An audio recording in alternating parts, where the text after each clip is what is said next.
Chapter 1, The Challenge of the Future. Whenever I interview someone for a job, I like to ask this question: what important truth do very few people agree with you on? This question sounds easy because it's straightforward. Actually, it is very hard to answer. It is intellectually difficult because the knowledge that everyone is taught in school is by definition agreed upon. And it's psychologically difficult because anyone trying to answer must something she knows to be unpopular. Brilliant thinking is rare, but courage is in even shorter supply than genius. Most commonly, I hear answers like the following: our educational system is broken and urgently needs to be fixed. America is exceptional. There is no God. There are bad answers. Those are bad answers. The first and the second statements might be true, but many people already agree with them. The third statement simply takes one side in a familiar uh, debate. A good answer takes the following form: most people believe in X, but the truth is the opposite of X. I will give my own answer later in this chapter. What does this contrarian question have to do with the future? In the most minimal sense, the future is simply the set of all moments yet to come. But what makes the future distinctive and important isn't that it hasn't happened yet, but rather that it will be a time when the world looks different from today. In this sense, if nothing about our society changes for the next 100 years, then the future is over 100 years away. If things change radically in the next decade, then the future is nearly at hand. No one can predict the future exactly, but we know two things: it is going to be different, it must be rooted in today's world. Most answers to the contrarian questions are different ways of seeing the present. Good answers are as close as we can come to looking into the future. 0 to 1, the future of progress. When we think about the future, we hope for a future of progress. That progress can take one of two forms. Horizontal or extensive progress means copying things that work, going from 1 to n. Horizontal progress is easy to imagine because we already know what it looks like. Vertical or intensive progress means doing new things, going from 0 to 1. Vertical progress is harder to imagine because it requires doing something nobody else has ever done. If you take one typewriter and build 100, you have made horizontal progress. If you have a typewriter and build a word processor, you have made vertical progress. Vertical or intensive progress, a graph is given, small graph, doing new things. Horizontal or extensive progress, copying things that work. At the macro level, the single word for horizontal progress is globalization, taking things that work somewhere and making them work everywhere. China is a paradigmatic example of globalization. Its 20-year plan is to become like the United States is today. The Chinese have been straightforwardly copying everything that has worked in the developed world: 19th century railroads, 20th century air conditioning, and even entire cities. They might skip a few steps along the way, going straight to wireless without installing landlines, for instance, but they are copying all the same. The single word for vertical 0 to 1 progress is technology.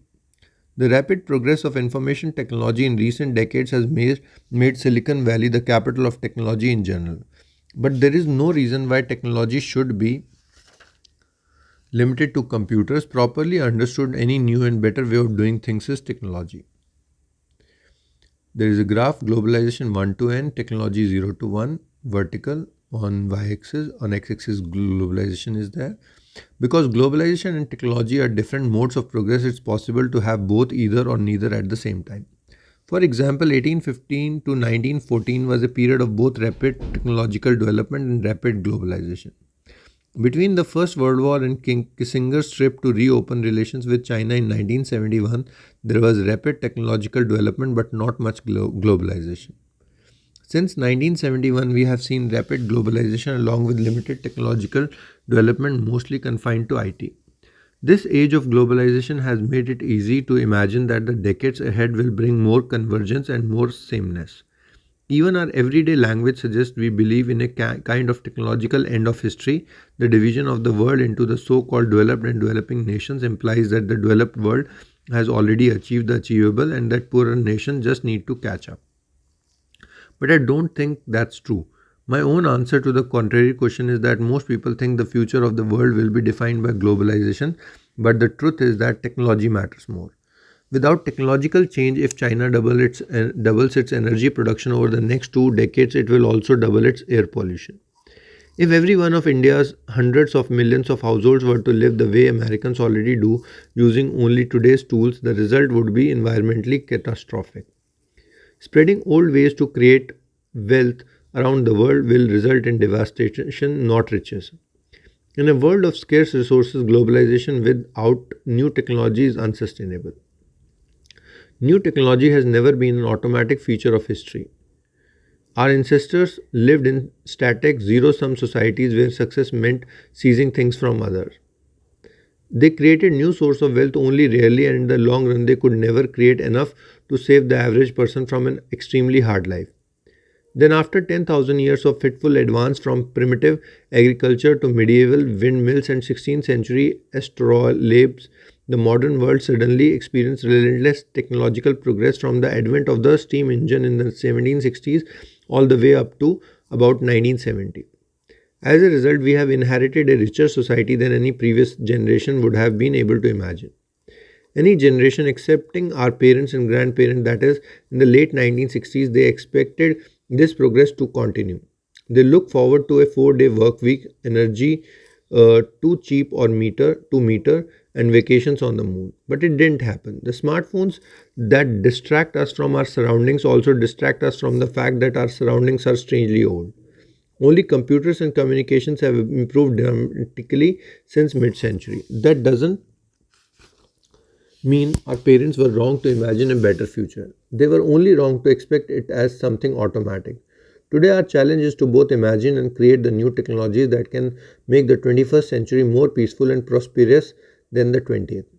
Startup thinking. New technology tends to come from new ventures, startups, from the founding fathers in politics to the Royal Society in Science to Fairchild Semiconductors, Strateris 8 in business. Small groups of people bound together by a sense of mission have changed the world for the better. The easiest explanation for this is negative. It's hard to develop new things in big organizations. It's even harder to do it by yourself. Bureaucratic hierarchies move slowly and entrants shy away from risk. In the most dysfunctional organizations, signaling that work is being done becomes a better strategy for career advancement than actually doing work. If this describes your company, you should quit now. At the other extreme, a lone genius might create a classic work of art or literature, but he could never create an entire industry. Startups operate on the principle that you need to work with other people to get stuff done, but you also need to stay small enough so that you actually can. Positively defined, a startup is the largest group of people you can convince of a plan to build a different future. A new company's most important strength is new thinking, even more important than nimbleness. Small size affords space to think. This book is about the question you must ask and answer to succeed in the business of doing new things. What follows is not a manual or a record of knowledge, but an exercise in thinking. Because this is what a startup has to do: question received ideas and rethink business from scratch. Chapter 1 completed.